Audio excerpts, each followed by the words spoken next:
6ാം ക്ലാസ്സിലെ പാഠപുസ്തകത്തിൽ ഒന്നാമത്തെ പാഠമായ നീലി ചിടിയ അതിൻ്റെ അവസാനം നിങ്ങൾക്കൊരു പ്രവർത്തനമുണ്ട്. പക്ഷികളുടെ ആൽബം തയ്യാറാക്കി അതിൻ്റെ ഹിന്ദി പേരുകൾ എഴുതാൻ. നമുക്കൊന്ന് നോക്കിയാലോ. കാക്ക, കൗവ. തത്ത, തോത്ത. മൈന, മൈന തന്നെയാണ്. താറാവ്, ബതഖ്. മയിൽ, മോർ. കുയിൽ, കോയൽ. വേഴാമ്പൽ, ചാതക്. കൊക്ക്, ബഗുല.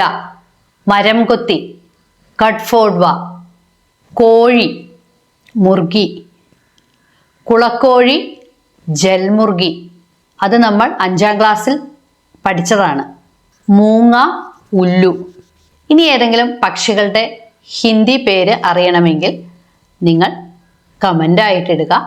അടുത്ത ക്ലാസ്സിൽ പറയുന്നതാണ്.